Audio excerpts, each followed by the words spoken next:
China दुनिया की दूसरी सबसे बड़ी इकोनॉमी, जिसकी इकोनॉमी है 14.14 ट्रिलियन डॉलर। उसके मुकाबले हमारे यानी भारत की इकोनॉमी है लगभग 3 ट्रिलियन डॉलर। चाइना जिसके पास दुनिया की सबसे बड़ी फौज जिसमें 20 लाख फौजी हैं। इंडिया हमारे पास 14 लाख फौजी हैं। नमस्कार दोस्तों, मैं हूं संदीप कुमार बैद और आप देख रहे हैं SKB आवाज दिल की। आज हम दिल की आवाज में उस दिल की आवाज के बारे में बात करेंगे जो लाखों करोड़ों भारतीयों की दिल की आवाज बनी हुई है, जो चीख चीख के बोल रही है boycott China, boycott China, boycott China. तो चलिए सुनते हैं आज की दिल की आवाज। चाइना का हाल गली के उस कुत्ते की तरह है जो भूख लगने पे आपके दरवाजे के आगे दुम तो हिलाएगा, और जैसे ही आप उसको अकेले में अंधेरे में किसी गली में मिलेंगे तो आपको काटने का दौड़ेगा, आप पे भौंकेगा।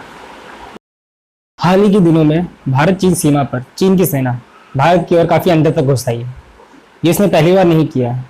चीन की सेना समय समय पर यह हरकत करती रहती है और हर बार भारत की सेना उसको उसके घर तक खदेड़ कर आती है।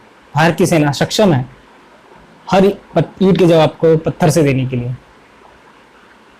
लेकिन मुझे इस बार भारतीय नागरिक के रूप में ये लगता है कि हमें भी इस बार कुछ करना चाहिए। ये लड़ाई सिर्फ सेना की नहीं है। अब सेना ही नहीं लड़ेगी, आपको और हमको एक आम भारतीय नागरिक के रूप में इस लड़ाई को लड़ना पड़ेगा। अब आप कहेंगे कि हम कैसे लड़ सकते हैं, हमारे पास ना हथियार है, ना बंदूक है, ना पावर है हमारे पास पावर। क्या? वो है इकोनॉमी, पैसा, पैसे का पावर। और अब आप बोलेंगे कि मेरे पास तो पैसे भी ज़्यादा नहीं है, तो मैं क्या कर सकता हूँ? देखिए, पैसे मेरे पास भी ज़्यादा नहीं है, नहीं मैं मानता हूँ कि आपके पास भी ज़्यादा नहीं है, पर हम 130 करोड़ लोग हैं और अगर हम एक एक रुपये भी जोड़ते हैं तो हमारे पास 130 करोड़ रुपये होते हैं। तो इस बार मैं ये नहीं कह रहा हूँ कि किसी संस्था को या किसी चैरिटी को आप दान कीजिए, एक एक रुपये दान कीजिए, नहीं। आप देखेंगे चीन भारत से हर साल अरबों रुपए कमाता है। कैसे? अपने सामान बेचकर। हर भारतीय नागरिक, चाहे वो अमीर हो चाहे वो गरीब हो, उसके पास कुछ ना कुछ, एक ही सही, पर चाइनीज प्रोडक्ट जरूर होगा। मेरे पास खुद चाइना के 2 मोबाइल हैं। आजकल ये मोबाइल हर किसी के पास होते हैं। ये चाइनीज मोबाइल सस्ते और अच्छे फीचर्स देते हैं, इसलिए हर कोई इन मोबाइल्स को खरीदता है। भारत में 70% भागीदारी चाइनीज मोबाइल की है। मोबाइल सेक्टर में चाइनीज मोबाइल की 70% भागीदारी है। बाकी में सारे के सारे मैन्युफैक्चर हैं, चाहे वो इंडिया के खुद के हों चाहे वो बाहर के हों। बाइकआउट चाइना, इससे आपको हमको लगता है कि मतलब हमारे घर में जो सामान रखा हुआ है चाइना का, वो उठाना है और बाहर फेंक देना है। नहीं, ये प्रैक्टिकल थिंग नहीं है, ये करना नहीं है। ये ना मैं कर सकता हूँ ना आप कर सकते हैं। तो हम क्या कर सकते हैं? हम एक काम कर सकते हैं। वो काम ये होगा कि नेक्स्ट टाइम हम जब भी कुछ खरीदेंगे, कुछ भी, चाहे वो खाने का सामान हो, चाहे वो पहनने का सामान हो, चाहे वो इलेक्ट्रॉनिक आइटम्स हो, चाहे कुछ भी हो, सुई से लेकर हवाई जहाज तक, हम कुछ भी खरीदेंगे, हम ज़रूर ये सोचेंगे कि ये क्या सामान चाइना का है।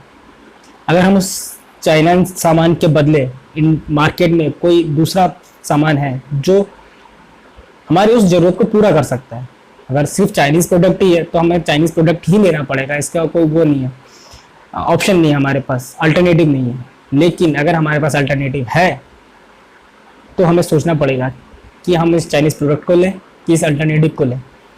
अगर वो अल्टरनेटिव हमारे उसी काम आ जाता है और हमको उसके लिए 1-2 रुपये ज़्यादा भी देने पड़ते हैं, तो प्लीज़ उस अल्टरनेटिव को ही चूज़ कीजिए जो ये कर सकता है।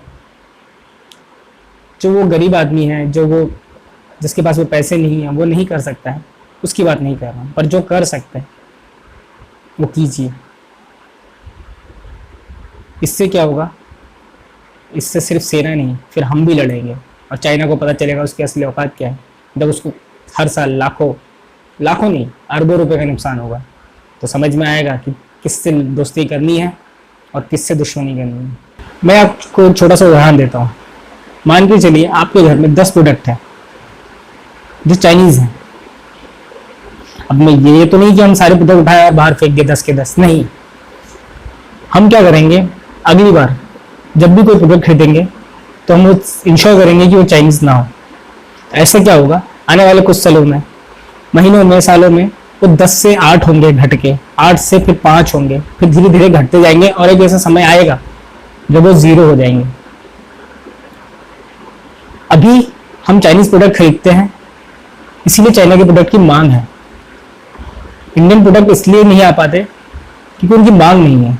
जैसे ही उनकी मांग बढ़ेगी तो इंडिया में, मैं मानता हूँ, अपार योग्यता है, ऐसे टैलेंटेड लोग हैं, लड़के हैं, लड़कियां हैं जिनके पास खूब टैलेंट है, तो वो चाइनीज प्रोडक्ट से भी अच्छा अल्टरनेटिव इंडिया में खुद का, भारत का बना सकते हैं। वो इसलिए नहीं बना पाते क्योंकि उनके सामान की मांग नहीं है। जब हम मांगेंगे ही नहीं तो कोई बेच कैसे पाएगा। अगर हम दुकान में जाके उससे बोलेंगे कि हमें अमूल का ही दूध चाहिए तो वो रखेगा ना अमूल का दूध, फिर वो कोई दूसरा दूध क्यों रखेगा। अगर हम उससे जाके बोलेंगे कि हमें एक इंडियन मेड कोई बिस्कुट है, हमें यही बिस्कुट ही चाहिए अपने बच्चों के लिए, अपने लिए, खुद के लिए, हमें वो बिस्कुट चाहिए ही नहीं, तो दुकानदार तो उसको दुकानदारी करनी है, तो उसको मांग बढ़ेगी उस इंडियन बिस्कुट की, तो वो इंडियन बिस्कुट ही खरीदे बेचेगा ना, वो कोई बाहर दूसरा तो नहीं लाएगा, उसका माल खराब होगा रखे रखे। तो मैं इसलिए कहता हूँ अगर हम मांगेंगे तभी तो कोई बेचेगा। प्लीज आप मांगना शुरू कीजिए।